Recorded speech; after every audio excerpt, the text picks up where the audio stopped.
take your hat off, I'm going to try to get a close-up of it. That's pretty clear right there. I'm going to turn it around. That's all right. And on the back is the flag. Fantastic. And on the inside is Old Glory. Oh, hey, I hadn't seen that. Gosh, that doesn't come on your head, does it? I don't know, I can't see. That's neat. That really is. When I left the Navy, I went into business. I went into worked for Philip Morris Tobacco Company for a while. Then I went as a regional manager to Northern Paper Mills and American Can Company regional manager, working in the United States, southeastern United States. Then I went to Sun Diamond Corporation as a regional manager, selling the Sun-made raisins and diamond walnuts, touring the southeast United States. And then I decided, I woke up one morning, I said, I don't want to do this no more, guys. I'm beat. I'm traveling 5 days a week, so I told my wife, I said, let's do something else. I'm going to quit. And so I started my own company. We moved up in the mountains down in Georgia, and I started a business, and she had her business, and I live up on the mountain with 30 acres, and I grow corn and beans and love every minute of it. You don't play anymore? No, I don't play anymore, no. Okay, nothing wrong with that. I just wanted to add one thing.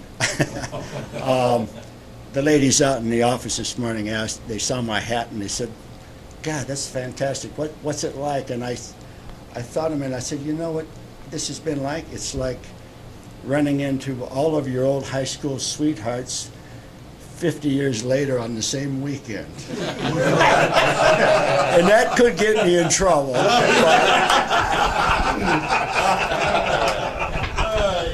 Bless your heart. Hello, Susie. Hello, Lucy. After I left the service, I wasn't in California more than a week or 10 days, and I was on the SS Roosevelt, or one of these low-cost ships going back to Japan. I was back in Japan within a month as a civilian, and worked for an entertainer there for about 6 or 8 months, trying to sell products to clubs and all the rest.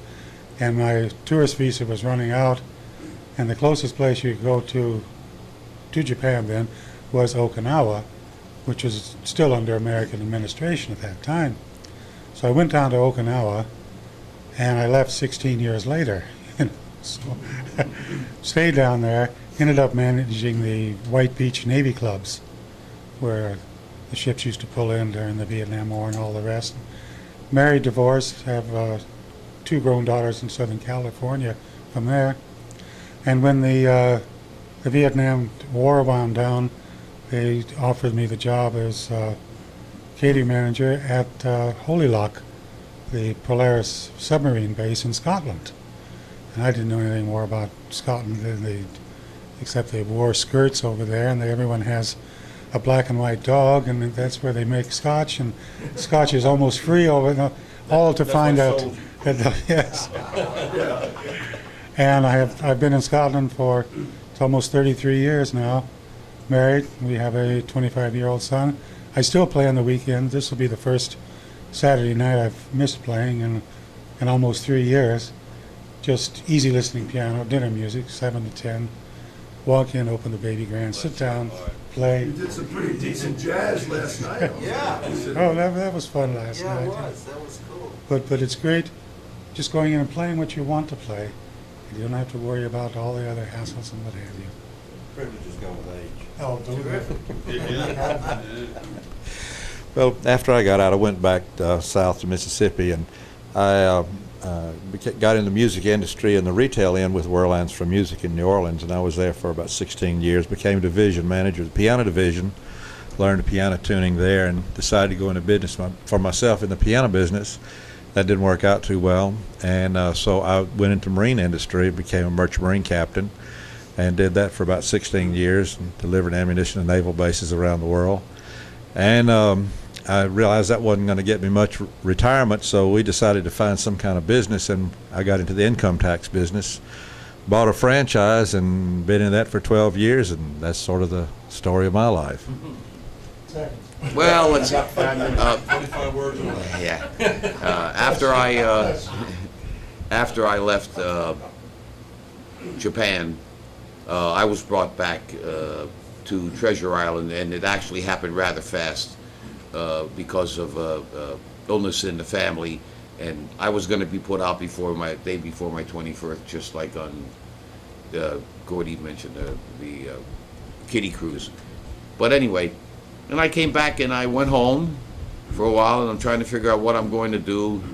And I thought, well, boy, you're a big hotshot, and you really can take care of business. So I headed to New York City, and I was standing on a sidewalk in New York City. I was there just a few days, and if you remember the piece of music that where everyone's scurrying around, Yeah. that scared me to the death out of me, because it was moving so fast in comparison to what I was used to that I ran. I went back home. Ran back home. I was a complete success in New York for a whole 36 hours. Went back home, and that's when I checked into the Berklee School of Music and went up there. Had a great time up there. Unfortunately, I never completed my degree like a turkey, but I studied with Herb Pomeroy. He's a great teacher, amongst a few other people, because I actually like the writing side of things better than the playing. And as I mentioned before, when I was young, I was a performer. I totally went to the other side. One thing led to another out of Berklee, and I ended up back in New York with much better prepared. And of course, I ended up in a Dorsey band. Andy was there. I was with Warren Cummington. I was with Sam Donahue. And out of the Sam Donahue thing, that led to the show that had Frank Sinatra Jr. and the Pied Pipers and the whole traveling thing. Finally, I get married. I'm in New York, and I'm at the Americana Hotel, and that was when I decided that was time to make kind of a change. So the wife and I got an apartment in New York, and I got an offer to go into the Copacabana. From there, I would hear these various singers come through, your Tony Bennett's and Sammy Davis and different people like that, Stephen Eady, and I thought, do I really want to play the overture for the rest of my natural life? Or while I finished that and the drummer with the act, which is really what I enjoyed doing, is going to come up, step on my shoes and knock me off the drum stool so he can start his portion of the show. So if you can believe it, I actually went to Stephen Eady's manager, and I said, if you ever have an opportunity that you will need someone, please keep me in mind. And I gave him my name and number and everything like that, and I said I would appreciate a chance to play the show. I said, because to be perfectly honest with you, the drummer you have playing for you now couldn't swing if he was a gorilla. And he looked right at me. He said, "Are you, boy, you know, you don't mince words." I said, "Why should I?" I said, "It's just not getting off the ground. Put me in that chair and you'll understand what I'm talking about. And I'll be doggone if he doesn't call me 2 weeks later and said, Edie's going to Philadelphia. Would you like to do it?" 11 years later, I was still there. And now times have changed over. Corporate America came in. They put half the world to sleep with tape, job-wise. And I was, at least I got into the real meat of the whole thing before that hit. So I can't have anything to really complain about. And being back with these fellas, boy, we had laughs, you know? We really have laughs. So I'm still playing, and I'm not floating, though. Yeah, okay? I'm gonna pass it on to the commandant.